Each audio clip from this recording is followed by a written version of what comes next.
गर्भगीता बहुत ही अनोखा ग्रंथ है। इसमें संपूर्ण ज्ञान समाहित है। श्री कृष्ण भगवान जी का वचन है कि जो प्राणी इस गर्भगीता का सद्भावना से विचार मनन करता है वह फिर गर्भवास में नहीं आता है। उसे जीवन मरण के चक्र से छुटकारा मिल जाता है। सभी को गर्भगीता का अनुशीलन अवश्य करना चाहिए। साथ ही यह मान्यता भी है कि जो गर्भवती महिला गर्भगीता का श्रवण करती है उसका गर्भस्थ शिशु अच्छे संस्कार ग्रहण करता है। जन्म लेने के बाद वह आदर्श जीवन व्यतीत करता है। हिंदी में गर्भगीता का पाठ करें। हे कृष्ण भगवान, यह प्राणी जो गर्भवास में आता है वह किस दोष के कारण आता है? हे प्रभु जी, जब यह जन्मता है तब इसको जरा आधी रोग लगते हैं, फिर मृत्यु होती है। हे स्वामी, वह कौन सा कर्म है जिसके करने से प्राणी जन्म मरण से रहित हो जाता है? हे अर्जुन, यह मनुष्य जो है सो अंधा व मूर्ख है, जो संसार के साथ प्रीति करता है। यह पदार्थ मैंने पाया है और वह मैं पाऊंगा, ऐसी चिंता इस प्राणी के मन से उतरती नहीं। 8 पहर माया को ही मांगता है। इन बातों को करके बार बार जन्मता और मरता है। वह गर्भ विषय दुहक पाता रहता है। हे श्री कृष्ण भगवान, यह मन मदमस्त हाथी की भांति है। तृष्णा इसकी शक्ति है। यह मन तो 5 इंद्रियों के वश में है। काम, क्रोध, लोभ, मोह और अहंकार, इन पांचों में अहंकार बहुत बली है। सो कौन यल है जिससे मन वश में हो जाए? हे अर्जुन, यह मन निश्चय ही हाथी की भांति है। तृष्णा इसकी शक्ति है। मन 5 इंद्रियों के वश में है। अहंकार इनमें श्रेष्ठ है। हे अर्जुन, जैसे हाथी अंकुश कुंडा के वश में होता है, वैसे ही मन रूपी हाथी को वश में करने के लिए ज्ञान रूपी अंकुश है। अहंकार करने से यह जीव नरक में पड़ता है। हे भगवान, जो एक तुम्हारे नाम के लिए वन खंडों में फिरते हैं, एक वैरागी हुए हैं, एक धर्म करते हैं, इनको कैसे जाने? जो वैष्णव हैं वे कौन हैं? हे अर्जुन, एक वे हैं जो मेरे ही नाम के लिए वनों में फिरते हैं, वे सन्यासी कहलाते हैं। एक वे हैं जो सिर पर जटा बांधते हैं और अंग पर भस्म लगाते हैं। उनमें मैं नहीं हूं, क्योंकि इनमें अहंकार है। इनको मेरा दर्शन दुर्लभ है। हे भगवान, वह कौन सा पाप है जिससे स्त्री की मृत्यु हो जाती है?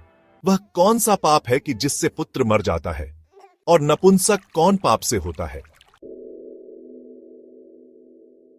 हे अर्जुन, जो किसी से कर्ज लेता है और देता नहीं, इस पाप से उसकी औरत मरती है। और जो किसी की अमानत रखी हुई वस्तु पचा लेता है, उसके पुत्र मर जाते हैं। जो किसी का कार्य किसी के गोचर आए पड़े और वह जबानी कहे कि मैं तेरा कार्य सबसे पहले कर दूंगा, पर समय आने पर उसका कार्य न करे, इस पाप से नपुंसक होता है। ये बड़े पाप हैं। हे भगवान, कौन पाप से मनुष्य सदैव रोगी रहता है? किस पाप से गड्ढे का जन्म पाता है? स्त्री का जन्म तथा टट्टू का जन्म क्यों कर पाता है? और बिल्ली का जन्म किस पाप से होता है? हे अर्जुन, जो भी मनुष्य कन्या दान करते हैं और इस दान में मूल्य लेते हैं, वे दोषी हैं। वे मनुष्य सदा रोगी रहते हैं।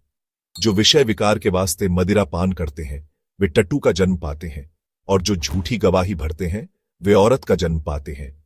जो औरतें रसोई बना के पहले आप भोजन कर लेती हैं और पीछे परमेश्वर को अर्घ्यदान करती हैं, तो वे बिल्ली का जन्म पाती हैं।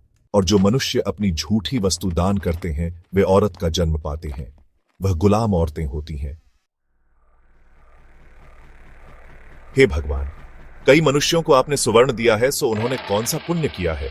और कई मनुष्यों को आपने हाथी, घोड़ा, रथ दिए हैं, उन्होंने कौन सा पुण्य किया है? हे अर्जुन, जिन्होंने स्वर्ण दान किया है उनको घोड़े वाहन मिलते हैं। जो परमेश्वर के निमित्त कन्यादान करते हैं, सो पुरुष का जन्म पाते हैं। हे भगवान, जिन पुरुषों के अंदर विचित्र देह है, उन्होंने कौन सा पुण्य कार्य किया है? किसी किसी के घर संपत्ति है, कोई विद्यावान है, उन्होंने कौन सा पुण्य कार्य किया है? हे अर्जुन, जिन्होंने अन्न दान किया है उनका सुंदर स्वरूप है। जिन्होंने विद्या दान किया है वे विद्यावान होते हैं। जिन्होंने संतों की सेवा की है वे पुत्रवान होते हैं। हे भगवान, किसी को धन से प्रीति है, कोई स्त्रियों से प्रीति करते हैं, इसका क्या कारण है समझाकर कहिए। हे अर्जुन, धन और स्त्री सब नाश रूप है, मेरी भक्ति का नाश नहीं है। हे भगवान, यह राजपाट किस धर्म के करने से मिलता है? विद्या कौन सा धर्म करने से मिलती है? हे अर्जुन, जो प्राणी काशी में निष्काम भक्ति से तप करते हुए देह त्यागते हैं वे राजा होते हैं, और जो गुरु की सेवा करते हैं वे विद्यावान होते हैं। हे भगवान, किसी को धन अचानक बिना किसी परिश्रम से मिलता है, सो उन्होंने कौन सा पुण्य कार्य किया है? हे अर्जुन, जिन्होंने गुप्त दान किया है उनको धन अचानक मिलता है। जिसने परमेश्वर का कार्य और पराया कार्य संवारा है वे मनुष्य रोग से रहित होते हैं। हे भगवान, कौन पाप से अम्ली होते हैं और कौन पाप से गूंगे होते हैं और कौन पाप से कुष्ठी होते हैं? हे अर्जुन, जो आदमी नीच कुल की स्त्री से गमन करते हैं वो अम्ली होते हैं। जो गुरु से विद्या पढ़कर मुकर जाते हैं सो गूंगे होते हैं। जिन्होंने गौ घात किया है वे कुष्ठी होते हैं। हे भगवान, जिस किसी पुरुष की देह में रक्त का विकार होता है वह किस पाप से होता है और दरिद्र होते हैं? किसी को खंड वायु होती है और कोई अंधे होते हैं तो कोई पंगु होते हैं, सो कौन से पाप से रहित होते हैं? और कई स्त्रियां बाल विधवा होती हैं तो यह किसी पाप से होती है। हे अर्जुन, जो सदा क्रोधवान रहते हैं उन्हें रक्त विकार होता है। जो मलिन रहते हैं वे सदा दरिद्री होते हैं। जो कुकर्मी ब्राह्मण को दान देते हैं उनको खंड वायु होती है। जो पराई स्त्री को नंगी देखते हैं, गुरु की पत्नी को कुदृष्टि से देखते हैं सो अंधे होते हैं। जिसने गुरु और ब्राह्मण को लात मारी है वो लंगड़ा पंगु होता है। जो औरत अपने पति को छोड़कर पराये पुरुषों से संग करती है सो वह बाल विधवा होती है। हे भगवान, तुम पर ब्रह्म हो, तुमको नमस्कार है। पहले मैं आपको संबंधी जानता था परंतु अब मैं ईश्वर रूप जानता हूं। हे परब्रह्म, गुरु दीक्षा कैसी होती है सो कृपा कर मुझको कहो। हे अर्जुन, तुम धन्य हो, तुम्हारे माता पिता भी धन्य हैं जिनके तुम जैसा पुत्र है। हे अर्जुन, सारे संसार के गुरु जगन्नाथ है। विद्या का गुरु काशी, चारों वर्गों का गुरु सन्यासी है। सन्यासी उसको कहते हैं जिसने सबका त्याग करके मेरे विषय में मन लगाया है, सो ब्राह्मण जगत गुरु है। हे अर्जुन, यह बात ध्यान देकर सुनने की है। गुरु कैसा करे? जिसने सब इंद्रियां जीती हो, जिसको सब संसार ईश्वरमय नजर आता हो और सब जगत से उदास हो। ऐसा गुरु करे जो परमेश्वर को जानने वाला हो और उस गुरु की पूजा सब तरह से करे। हे अर्जुन, जो गुरु का भक्त होता है और जो प्राणी गुरु के सम्मुख होकर भजन करते हैं उनका भजन करना सफल है। जो गुरु से विमुख हैं उनको सप्तग्रास मारे का पाप है। गुरु से विमुख प्राणी दर्शन करने योग्य नहीं होते। जो गृहस्थ ही संसार में गुरु के बिना है वो चांडाल के समान है।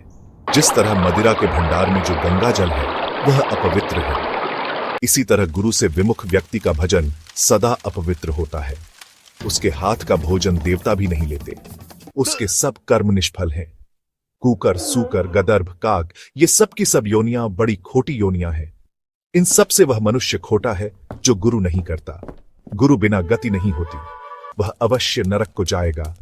गुरु दीक्षा बिना प्राणी के सब कर्म निष्फल होते हैं। हे अर्जुन, जैसे चारों वर्णों को मेरी भक्ति करना योग्य है वैसे गुरुधार के गुरु की भक्ति करना योग्य है। जैसे गंगा नदियों में उत्तम है, सब व्रतों में एकादशी का व्रत श्रेष्ठ है, वैसे ही हे अर्जुन, शुभ कर्मों में गुरु सेवा उत्तम है। गुरु दीक्षा बिना प्राणी पशु योनि पाता है।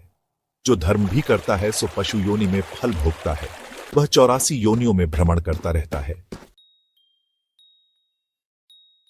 हे श्री कृष्ण जी भगवान, गुरु दीक्षा क्या होती है? हे अर्जुन, धन्य जन्म है उसका जिसने यह प्रश्न किया है। तू धन्य है। गुरु दीक्षा के 2 अक्षर हैं, हरि AUM। इन अक्षरों को गुरु कहता है। यह चारों वर्णों को अपनाना श्रेष्ठ है। हे अर्जुन, जो गुरु की सेवा करता है उस पर मेरी प्रसन्नता है। वह 84 योनियों से छूट जाएगा, जन्म मरण से रहित हो नरक नहीं भोगता। जो प्राणी गुरु की सेवा नहीं करता वह 3.5 करोड़ वर्ष तक नरक भोगता है। जो गुरु की सेवा करता है उसको कई अश्वमेघ यज्ञ के पुण्य का फल मिलता है। गुरु की सेवा मेरी सेवा है। हे अर्जुन, हमारे तुम्हारे संवाद को जो प्राणी पढ़ेंगे और सुनेंगे वो गर्भ के दुख से बचेंगे, उनकी 84 योनियां कट जाएगी। इसी कारण इस पाठ का नाम गर्भ गीता ज्ञान गर्भ गीता है। श्री कृष्ण भगवान जी के मुख से अर्जुन ने श्रवण किया है। गुरु दीक्षा लेना उत्तम कर्म है। उसका फल यह है कि नरक की 84 योनियों से जीव बचा रहता है। भगवान बहुत प्रसन्न होते हैं।